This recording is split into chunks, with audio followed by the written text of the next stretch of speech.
as kings, we deserve more than one.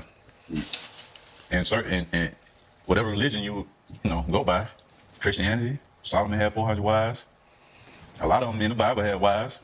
If you're a Muslim, you can have up to 5 wives. Fellas, y'all love to quote the Bible and talk about how David had all these wives and, Solomon had all these wives. So, that mean I should too, right? All right.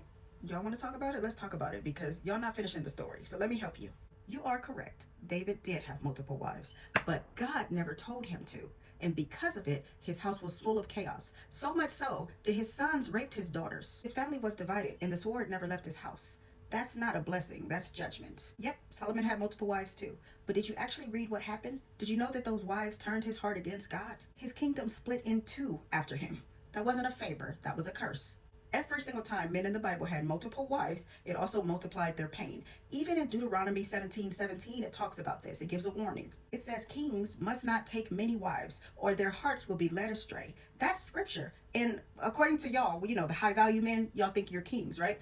The Bible literally is speaking to you since you think that because you have money, you can do what you want. And then even if you needed more evidence, here comes Jesus to clear it up once and for all. He said, husbands, love your wife as Christ loved the church. Notice how he said wife, not wives, as in singular, not plural, right? Love your wife as though Christ loved the church. Then even in Matthew 19, Jesus goes all the way back to Genesis to tell you what the original design has always been. What does he say? He says, a man will leave his mother and his father, and he will be united with his wife, and the two shall become one flesh. Not how many? One flesh, not 7, not 700, not 10, one flesh. That is God's design. So let's stop twisting the word to justify your lust, because this is not about holiness. This is about your flesh. Your flesh is never going to be satisfied. Lust is always going to want more. And the Bible warns us about this time and time again. That spirit will destroy you, your family, and your children, just like it did to David and just like it did to Solomon. So stop quoting half the verse to excuse your flesh.